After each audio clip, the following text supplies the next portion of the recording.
going to talk to y'all today about why I bought a fourplex, what I plan to do with it, and why I plan to do what I did with it. So we're going to go through this, and I want y'all to ask a lot of questions because I didn't prepare extremely well for this one. I do have a lot of things that I want to show you as we go through this, and why I made the decision that I did to purchase this property, because this is definitely the biggest property I've ever purchased, not in the terms of cost, but in the terms of definitely rehab, because it's so many different units, but also just in the number of doors. I've never bought a fourplex before. This is the first fourplex, and why did I come to this conclusion? Where did I get it from?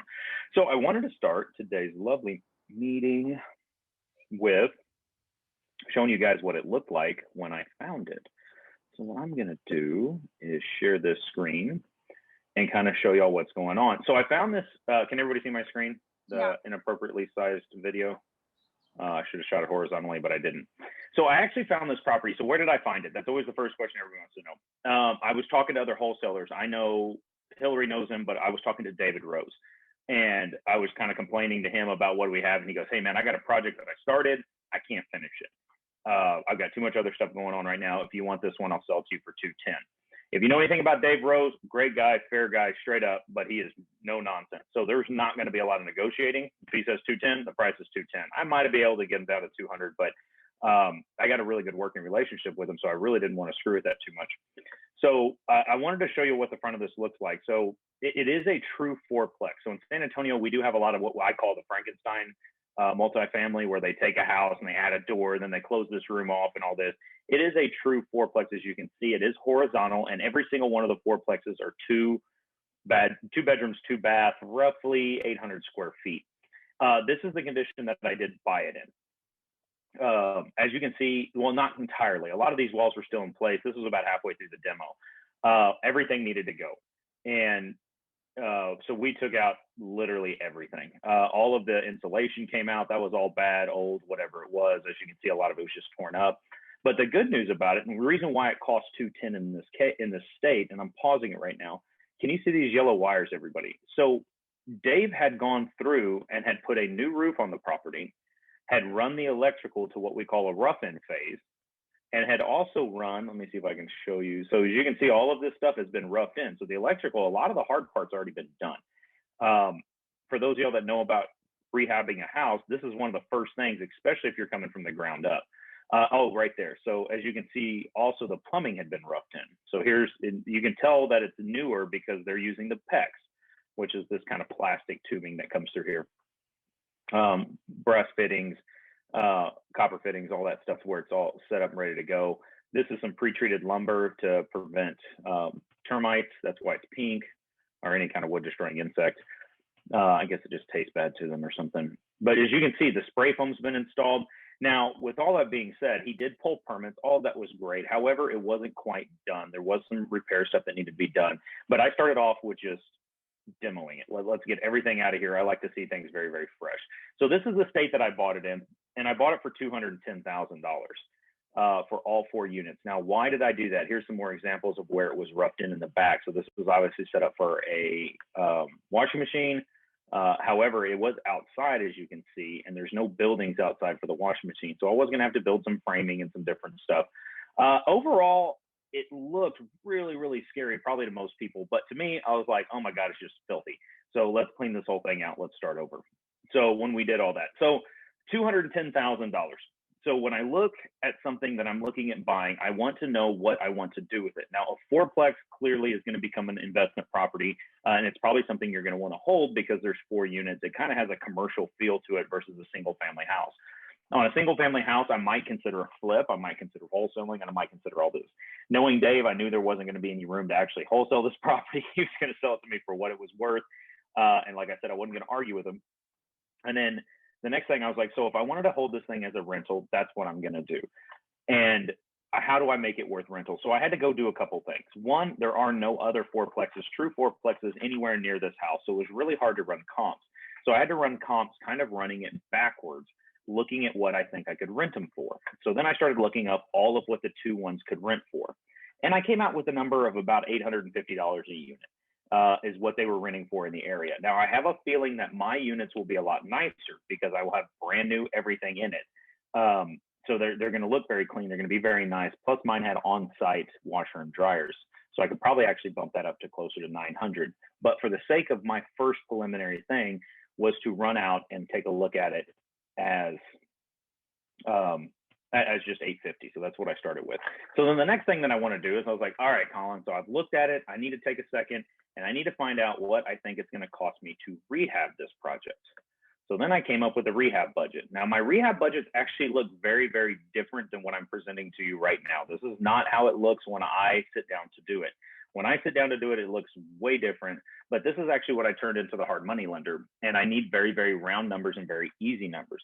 The hard money lender that I decided to use for this project pays out and draws.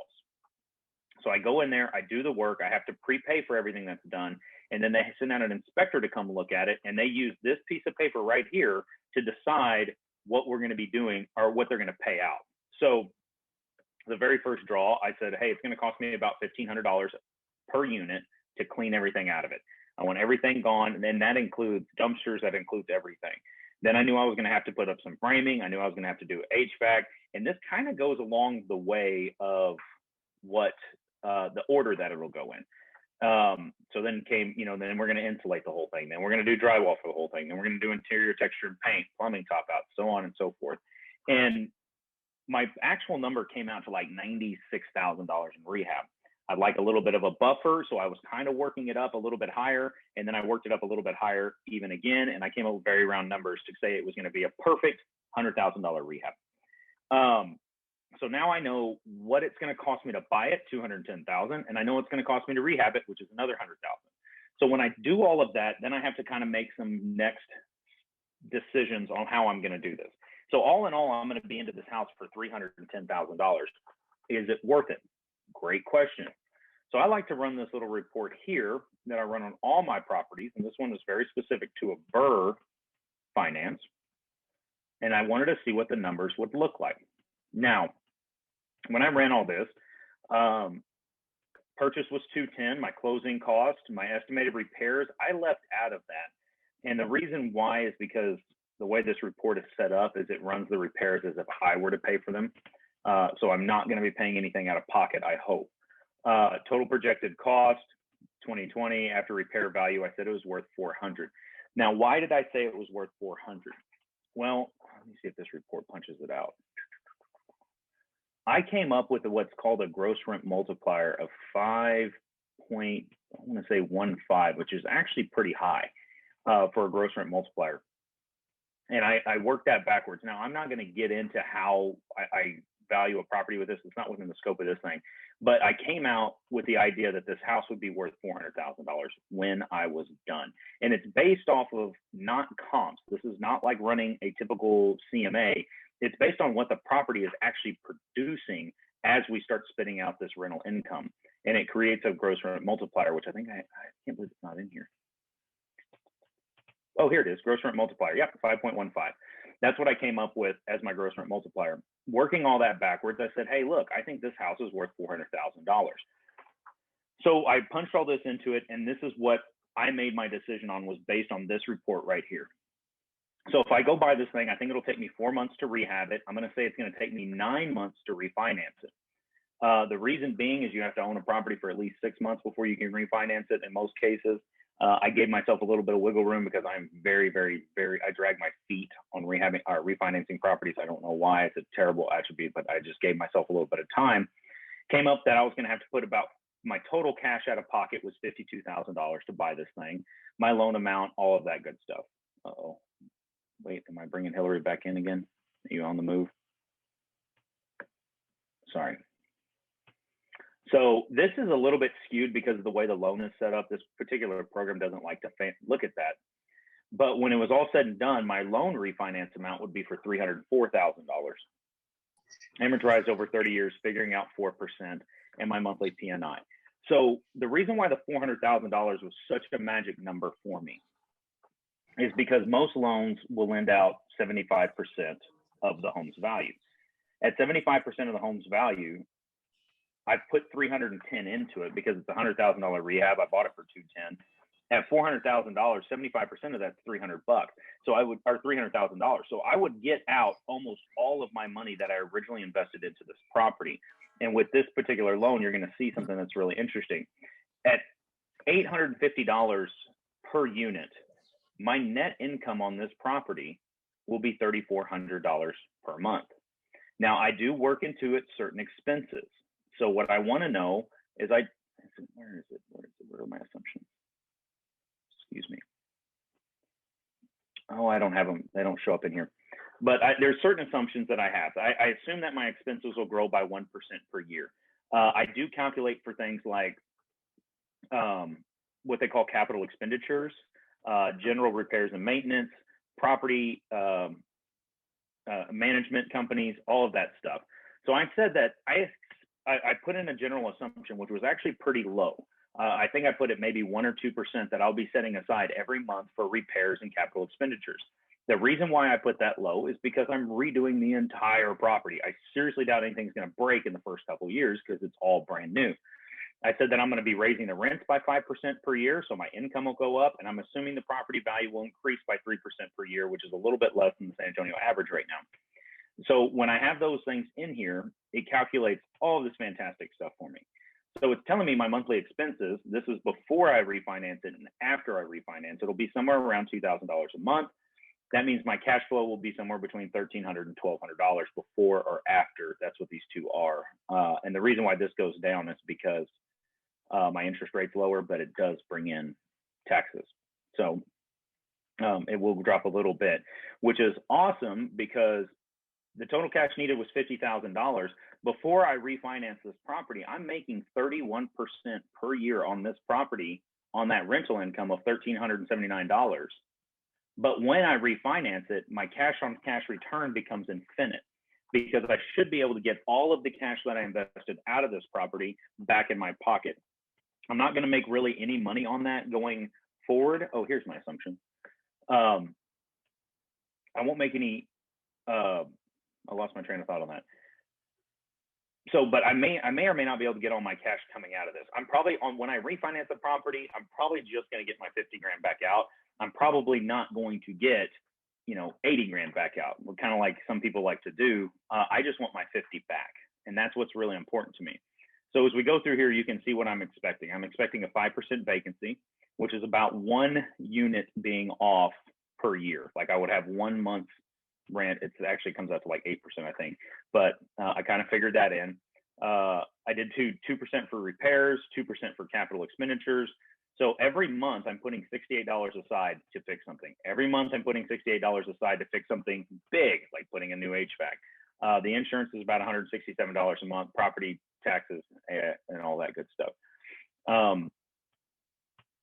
which is pretty nice. And this is my post refinance expenses, if in case you're wondering why those numbers differ. So with all of that being said, what I liked most when I ran this report, I'm buying a property for $210, I'm putting 100 into it, should be worth 400, and I should get an infinite cash on cash return when I'm all said and done. This little number right here is what sold me on the project. I am done. The concept of an infinite cash on cash return is what makes real estate investors so wealthy. I have zero money tied to this thing, and I am making $1,200 a month, even though I have no cash into the property. Yes, there are some additional headaches with it, but it doesn't matter. I have $0 and I make $1,200 a month. That's what made this so beautiful to me. And one of the best things about this little report that I have here that I'd love to show everybody is when I'm initially done, it's saying I'm going to have $127,000 or $227 in equity. That's incorrect because of the repair budget. I'll actually have $127 in equity. There's my gross rent multiplier. Here's my income to expense ratio. 2% to me is like the perfect rental. 1% is my bare minimum. This comes out to 1.54. I'm okay with working with that number because, again, I have an infinite cash return. So it's maybe not perfect, but I like it because I don't have any money in there. And then the debt service coverage ratio is huge. 1.1 tends to be what they expect on most refinance loans at a minimum, meaning if the payment on your loan is $1,000, you need to have at least $1,100 a month coming in as rent. That's what the debt service coverage ratio means. So the debt service coverage ratio, I'm more than double. I'm good. That's fantastic. I love everything that's going on here. Totally monthly income, 50% for expenses. These are different ways of looking at it. If I use the 50% rule, saying I set aside 50% of all cash that comes in for expenses, which is great. That clears that rule. And it says I'm only making $407 a month. I doubt I'm going to be spending 50% on expenses because, again, this is all very, very new. So I'm at least bare minimum making $407 or $259. So basically, it's really hard for me to screw this up unless the rehab gets away from me. And honestly, the rehab is kind of getting away from me. And it turns out that brand new roof is leaking like a mother. I mean, every time it rains, it's leaking. So I'm gonna have to put a new roof on it. So there goes an additional $12,000 to $15,000 that I wasn't counting on. So just little things like that. I ended up having to hire an engineer for one of the inspectors. I ended up having to do little things here and there that I wasn't really counting on, but that just means you shave where else. The last part of this thing that I love to show everybody is what this particular property will be worth to me as long as I hold it.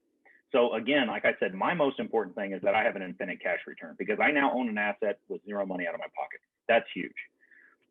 In year one, I will make $92,000 if I sell that property. If I own it for 1 year and decide to sell it, I will have $92,000 in equity, so on and so forth. What I love about year 30, assuming a 3% property value increase all the time, this property will be worth $2.78 million. So in 30 years, I turned 40 this year. By the time I'm 70, I got an extra $3 million in my retirement. Or I can just sit here and enjoy $138,000 a month cash flow on it by the time I'm 70. So that's what I love looking at these things, is it kind of amortizes out, and you can see this is how people become wealthy. What I love is in the fourth year, I've already got $200,000 in equity. Guys, 4 years goes by as a heartbeat. So that's what I love looking at when I look at this. Again, it comes out with lots of nice little graphs, and when I pay the property off and when the income is actually profitable. As you can see, it's profitable from day one, and it just gets exponentially better because my expenses don't really grow much throughout the timeline, and the cash flow follows right behind it. So that is my lovely, lovely fourplex that I'm so proud of, but I walked you through it. So does anybody have any questions about what I walked them through so far, or how I came up with any of the numbers that go with this? Anybody? Nobody else is eating lunch with me either. It kind of hurts my feelings. I suppose you can't tell if anybody's lunch.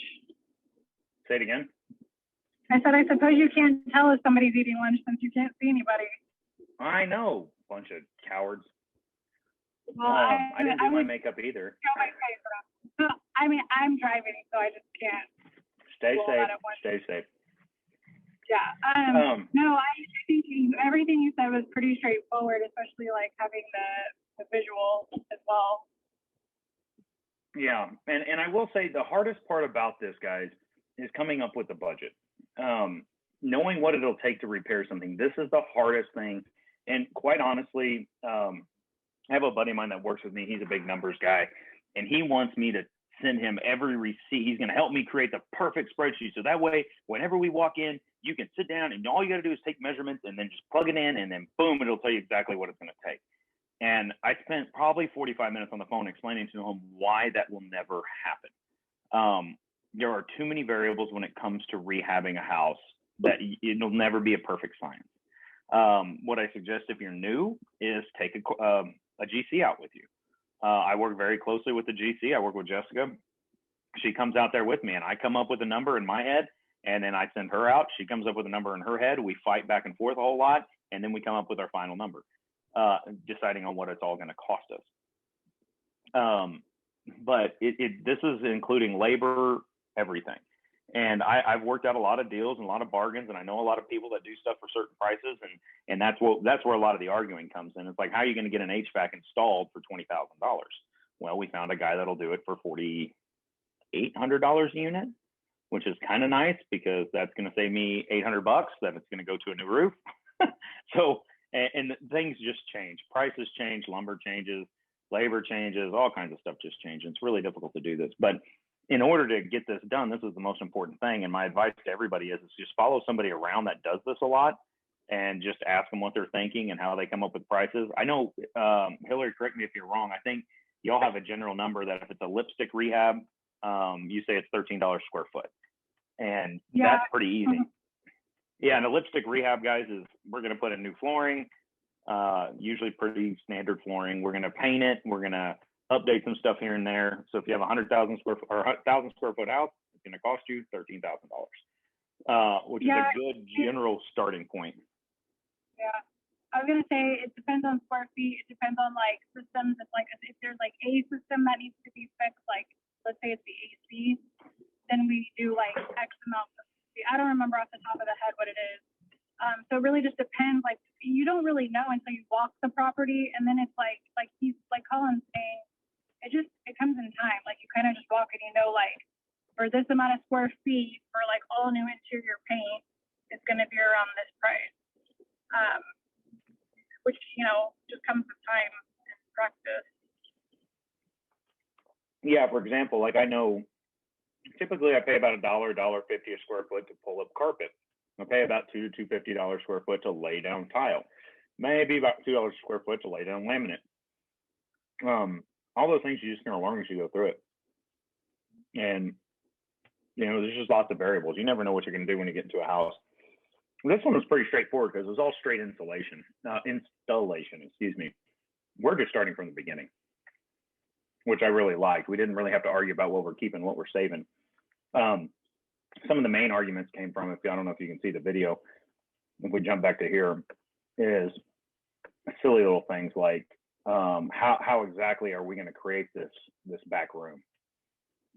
This is a perfect example. So you can see there's already a foundation poured here, which is great. So we can just build off the top of that. But if you notice, it's not going to encompass this water heater.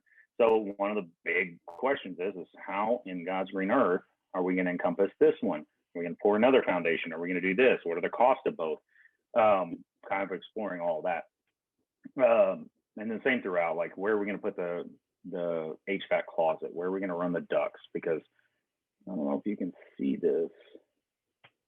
This is a very, very narrow attic, I guess you call it, but between the ceiling and the roof, there's not a whole lot of area, and most of it's run by trusses and rafters and stuff. So you can't really drill holes through that because you'll never get it past. So we had to do what's called pour downs, and just kind of making those decisions are why you need a GC and why you just need a little bit of experience walking through these things. Now, this is not a rental that I would recommend for a newcomer. It is a lot of work and a lot of things to think through. Here's more of a finished project. So as you can see, this is us when we were already started framing in the stuff. And this would hurry up. It's a little bit more interesting. So you can see how we've already started framing in, millions of dollars worth of lumber. I was proud to say that I bought that at the height of the lumber prices. Very smart move. But, and you can see how much better it looks when it's all cleaned out. It just gives you a lot more of an idea of what you can do. There's my big hairy arm. We had to redo some electrical, whatever. But that's how it all works. So any questions, comments, concerns? Because if not, I'm just going to sit here and stare at this infinite number and remind myself why I go through the headache day in and day out. Hi, Colin. It's Deborah here. Hey, Deborah. What's going on? Oh, nothing. Just watching your video. Hey, I am. I went downstairs for a second. So kind of backtrack. So you have a guy who found this fourplex and he sold it to you for $210, and you put $50,000 of your own money down, and then you had a hard money lender put the rest down. Or can you go back on that a little bit for me, please? Just because I switched careers and I'm new to real estate, so I don't know how I would even get like financing from a bank. I know you talk about a hard money lender, but I know when you just switch over to kind of a 1099 job, you have to, be in that industry for a certain amount of time before a bank will give you money. And a hard money lender is probably a little bit different. I'm not that familiar with any of it. Yeah. So hard money guys they're essentially banks. The more sophisticated ones function very much like a bank. What's nice about hard money, it's a little bit easier to get. There's not quite as many hoops to jump through, and it's not based on your ability to repay. It's based on the houses. It is partially, but it's mostly based on the house's value. That's what they're looking at. So forgive me while if I seem a little distracted, because I'm looking to find something for you on this property. I don't know if I can, at least not in a quick time frame. This might be good. Okay, hold on a second. So this, can everybody see this new one here? Why that has that old address, who knows? So this is the closing documents. This is kind of a summary of what went down on this thing. So I went to buy the house for $210,000. I put a $2,000 deposit check on the earnest money. But if you notice right here, it says that there's an escrow holdback to House Max funding for $100, and the total loan amount is for $268. Okay, so what that means is, yes, I bought the house for $210. They actually loaned me $310,000. So, but I had to come up with a down payment and all that kind of stuff. So that's where that adjustment comes from. That's where about that $30,000, $40,000 adjustment comes from, because I had to pay money out of my pocket as a down payment. Some of them will lend 100%, some of them won't. But as you can see, the $100,000, this is that exact number from that other page that I showed you, is what I told them it would cost me to rehab it. Now, they don't just give me the $100 grand. They give it to me in fits and stats as I repair the house. They say, oh, I noticed you put in the HVAC. Here's your 20 grand for that. Oh, hey, I noticed you did that. Here's your money for that. So when I went to go get the loan, yes, that's correct. It cost me $49,452.36. When I showed up to buy that house, that's how much I had to get put down. Plus, I'd already put $2 grand down. So it was 51 and change is what that cost. But now I've got everything. As long as my budget stays within that $100,000, I shouldn't really have to come up with any additional money. Now, the tricky part that most people don't think through is you do need to have, like, if all you had was $50,000, I would tell you not to buy it. You're going to need about 75 to 100 in cash, because somebody needs to pay the HVAC guy.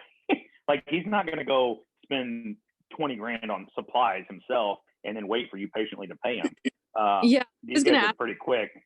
Yeah, so I do pay for a lot of this stuff out of pocket and then reimburse myself. Then I pay and then I reimburse, and I pay and then I reimburse as those draws come in. Okay. Sometimes you can find HVAC guys that'll wait. They'll go install the whole thing and then just wait for the payment. Those guys tend to be a lot more expensive. So if you're getting some of the less expensive people, they're like, hey, look, I don't have 10 grand to go buy all the supplies I need. Can you spot me? So there is a little bit of a cash flow game that you can get into, but you just be very, very careful and be very mindful of it. And then I do track. I don't know if I can pull this up now. God, my computer's running slow. I know my wife's on a Zoom. I'm on a Zoom, and I'm sure both my kids are watching TV. There is. This is very rudimentary, but I'll show this to you. How much money that I've spent so far. So I spent $49,000 in closing costs. I actually need to bump that up. That is $51,000, because I forgot to add in my deposit.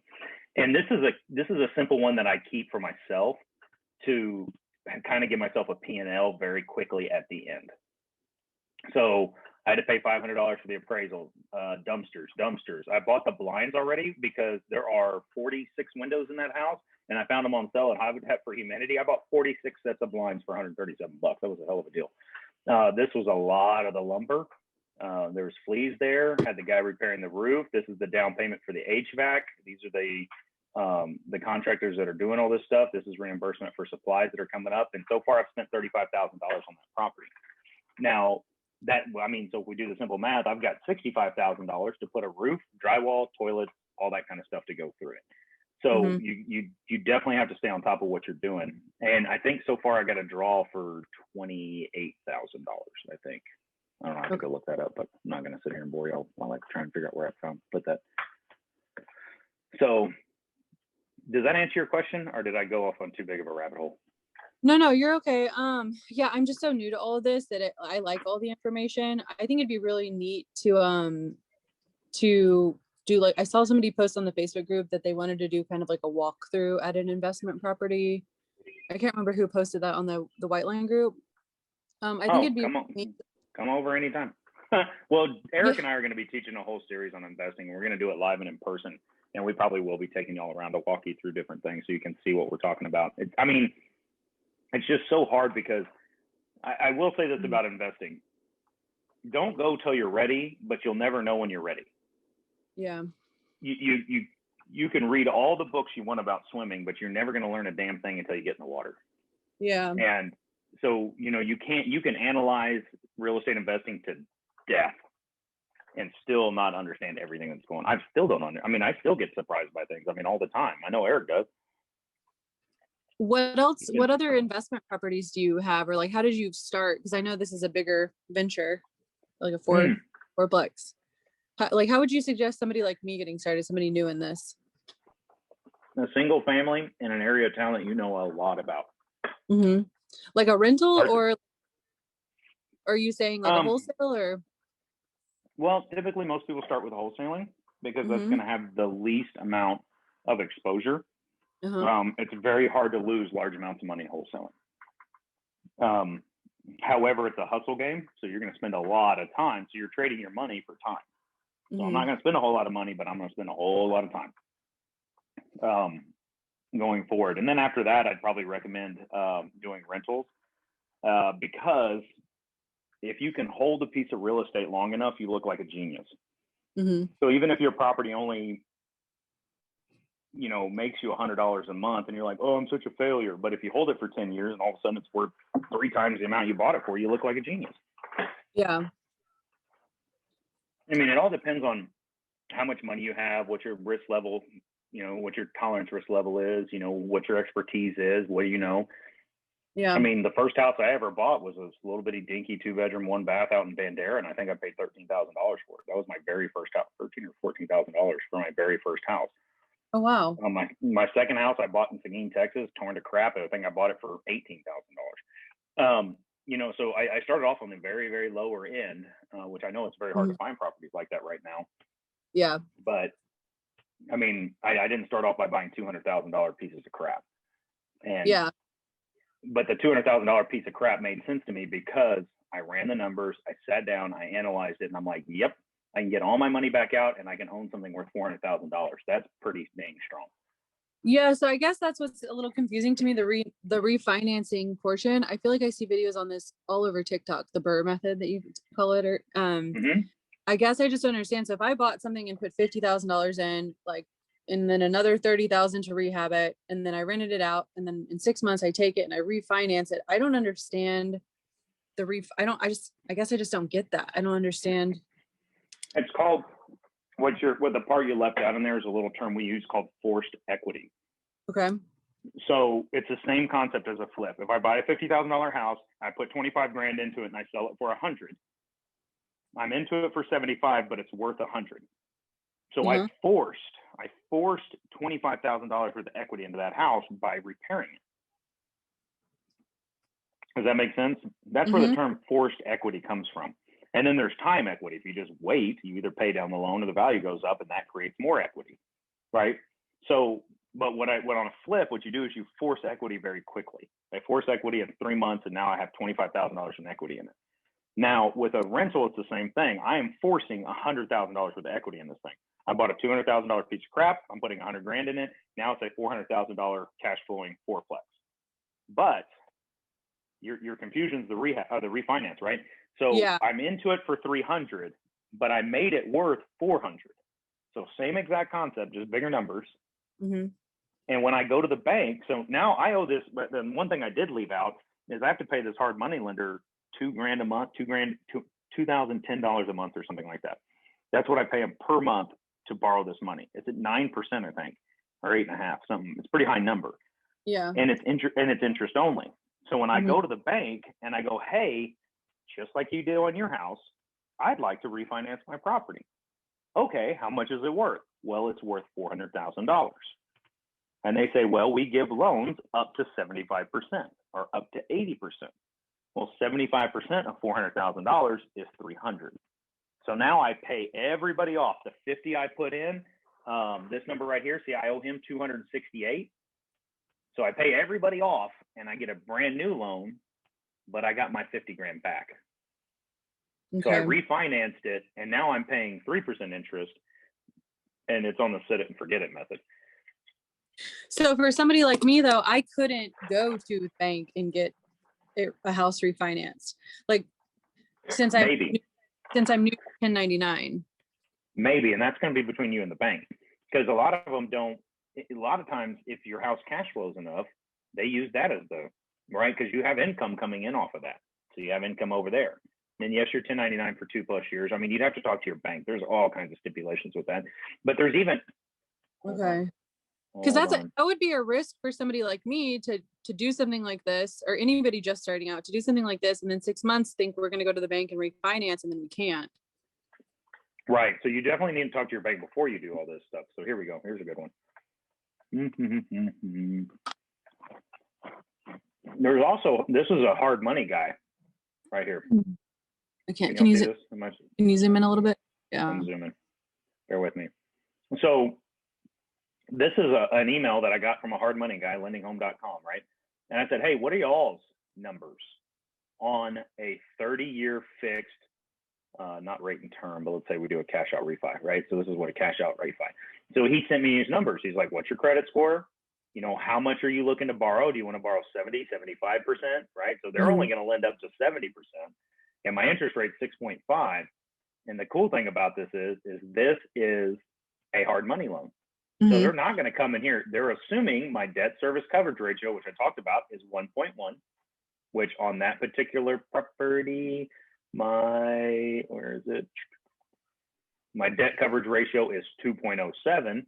So I'm good there because they're assuming it's greater than 1.1. My loan amount is more than $100,000, which it is. And the property type is single family residential. Oh, I don't have a single family residential. So I'd have to call him and say, hey, look, do you do multifamily? But these are hard money guys, but my loan will drop from 9 to 6% and it's fixed for 30 years. And it's not interest only anymore. So, I mean, there's hard money guys that do it. These are all the ones I've been talking to. I saved all of them. Right. I don't even know what they are anymore. Let's see what these guys do. Bridge loan. So they have fix and flip. No, I don't want to talk about that. But yeah, so there's hard money guys that do it. But you'd rather go to a bank. A bank's gonna give you a better rate. Yeah. Long-term rental rates as low as 6.5, 55, 75% is as is. Fully amortized, 680 minimum FICO score. So his interest rate's actually a little bit better for the long term. Here's multifamily, rate starting at 8.75. Ooh, see how that changes? So you just got to pay attention and read all of it, 250 to 3 million. But regardless, I mean, yeah, that is something you're going to have to think about. You got to think, when it comes to real estate investing, you got to think things all the way through. What is my end result on this property? Because it's going to determine how you rehab it. It's going to determine all kinds of different stuff. But if you're like, I'm going to cash out, because the stupid thing about, like, when you get a hard money loan, they tend to be a 1-year term. You have 1 year. And at the end of that year, you owe us the $268,000. I don't care where you get it, or we're taking the property. So I have to it's like, I better get this done and refinance in less than a year. Some of them are 2 years, some of them are 6 months. I mean, we're a little different, but.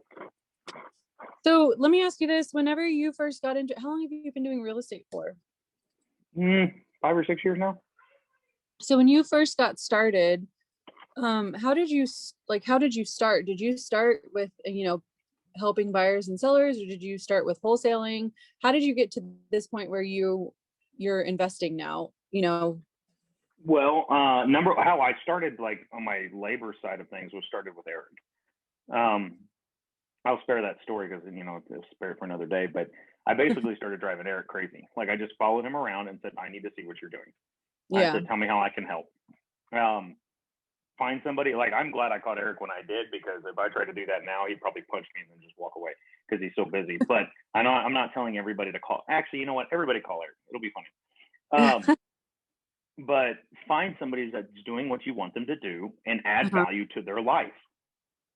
How can I help you? Or can I do this for you? Or can I do that for you?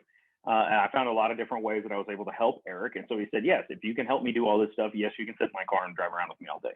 Then I spent an entire summer riding around with Eric and seeing what he knows. And then I took what he knew, what I learned from him. I read a ton of books. I'm very self-driven. Like, I will figure something out. I was like, I just need to know a few little pieces, because when you read books, they're all very general. And I understand why they're so general, because there's just no finite answer.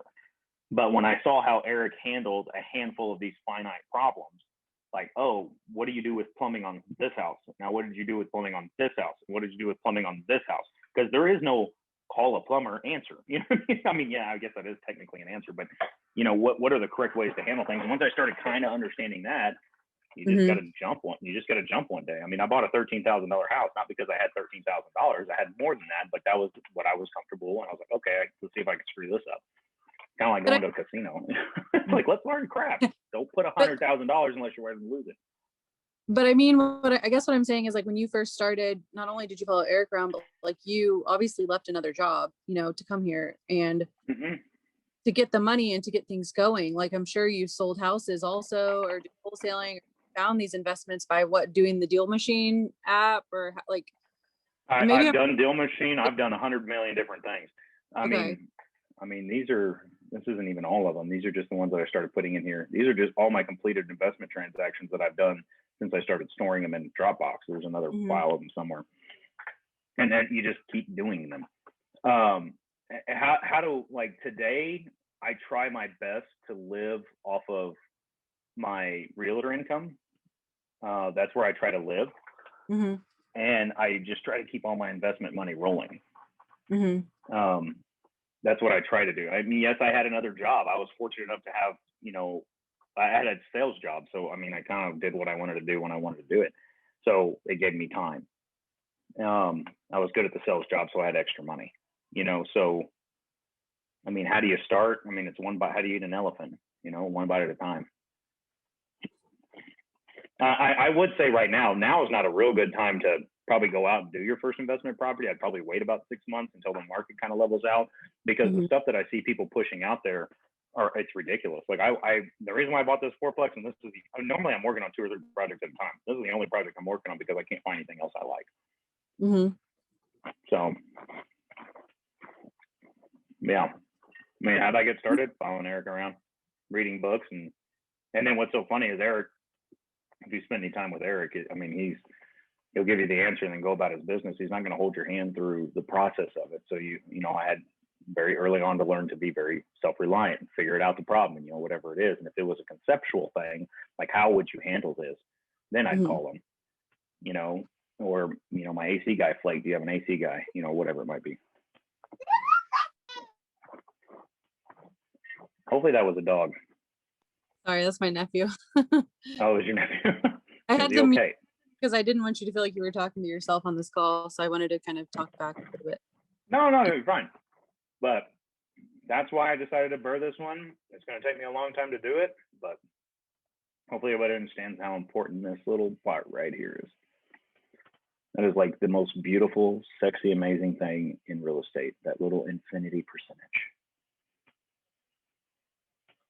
Because that tells me I'm going to have $2 million at one point and never have to put any money in.